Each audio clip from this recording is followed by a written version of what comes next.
The Windswept Harbor is a big map with a lot of buildings to enter and loot to find. When you know your way around this map, you can leave with values upwards of 1,000,000 Luna, if you're lucky and you have the right keys. The thing is though, most of it comes from the same location. There's also a total of 21 locked rooms, each requiring a different key. So load up your keyrings and let me guide you through it all. Let's start with the Nitta Oil Refinery at the very north of the map. This is one of the biggest areas on the map with 8 buildings that can be entered, not counting the small sheds. You'll find a little bit of everything here, including a larger concentration of energy items like batteries, lighters and fuel tanks. The northmost building is rather large and can be quite hit or miss even if you have the 2 keycards associated with it. On the first floor you'll find 2 ammo boxes as well as some loose loot scattered around, mostly household items and tools from my experience. The second floor is split into 2 sections. The east side has some or no loose loot spawns in the back room, as well as a locked room requiring their computer room key. Inside you'll find one singular computer that from my experience doesn't have any special loot. The right side has a decent room in the back with a storage case and some loose spawns. There's another locked room here requiring the manager's office keycard. This room usually spawns some jewelry, so it's a nice stop to stock up on some value, often in the vicinity of 50k. The next 3 buildings here are pretty much just big empty wastes of space. Apart from a few loose spawns here and there, these buildings are practically empty and worthless. Personally, I have never found anything of value in either of these buildings. The large southernmost building has something more going for it. Coming in from the east, you'll immediately see a ramp leading down to the basement. If you instead turn left and go up the stairs, you'll find a locked room requiring the oil refinery key. Inside you'll find some loose spawns and a computer case. Not a room worth going for unless you're in the area, in my experience. The first floor of this building has some loose loot scattered around, mostly energy items and tools, as well as a sports bag and a toolbox. There is also a second floor with some loose spawns on the table and a medications box. The basement mostly has energy items, tools and scraps scattered around, as well as a sports bag and an ammo case. You can also climb onto the roof from the east side of the building, where you'll find a weapons case. The little depot in the southeast may or may not have some loose spawns, while a small building on the south houses a locked room requiring the entrance basement key. Down here you'll find an arms box and a weapons case that rarely has anything good in them. I sort of expected this room to be worth more for some reason, but after coming in here 5 times, I was pretty underwhelmed. If you need fuel, the building under construction in this area is a good stop. You might find some tools here as well, and there is an adamant firefly cache in the far north corner. There are also 2 buildings to the west that are both rather underwhelming. The smallest of the 2 has some loose spawns, which are mostly tools. The large building has a sports bag hidden inside one of the containers, as well as some wires scattered around. Moving south, you'll find an area without any loot before reaching the gas station. This is your number 1 stop for food and drink. It's also a good stop for some healing kits and the arms box in the back room. In the main room, you'll find a PC case and the shelves are also stacked with food, drinks, energy items and tools. You'll also find a locked room in the corner requiring the gas station key. There's often loose cash in here, as well as a safe with jewelry and a weapons case. You will rarely leave with less than 60,000 value from this room. Most of the time, way more. Take note that you can reach the underpass across the river from the back of the gas station, and if you turn around, you can climb onto the roof to find an adamant firefly cache. The garage pretty much consists of 2 large, almost identical buildings. The southernmost building has 2 toolboxes, some loose tool spawns including fuel, as well as a sports bag hidden on top of the containers in the northwest corner. Between the building there is an adamant firefly bundle you can reach by climbing on these containers. The northern building packs a bigger punch. The first floor has a couple of toolboxes, a supply box, as well as some loose spawns including a bunch of wires. On the second floor you'll find an open room with a weapons case and some loose spawns, as well as a locked room requiring the hut key. There's also some loose spawns around the corner. Inside the locked room you'll find an arms box and a safe containing valuables. This is a room that could easily hold values in the 50,000 range and upwards. Safes are always worth opening.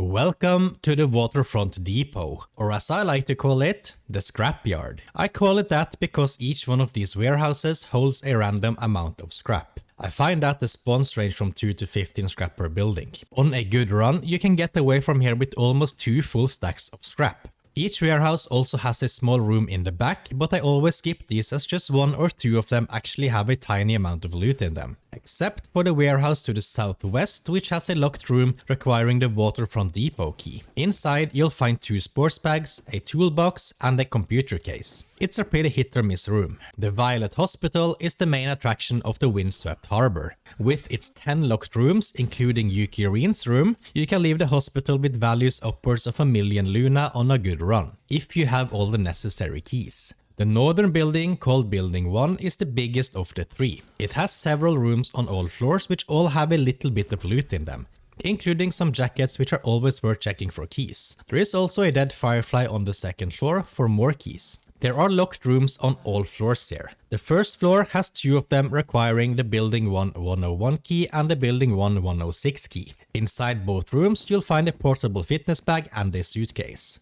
Not the best of rooms. On the second floor you'll find 3 more locked rooms, requiring the key to Yuki Reen's hidden room, as well as the Building 1212 key and the Building 1204 key. 212 is a pretty good room as it has a safe alongside a throwables case, medication box and supplies box. This room can easily net you more than 100k in value. In my experience, 204 is a bit more hit or miss, but it has a toolbox, arms box and a portable fitness bag that can net you another 100k on a good day. Lastly, there's a locked room on the third floor requiring the Building 1303 key. Inside you'll find a suitcase and a safe, which can hold some decent value. You can also climb onto the roof from the balcony to find an adamant firefly bundle.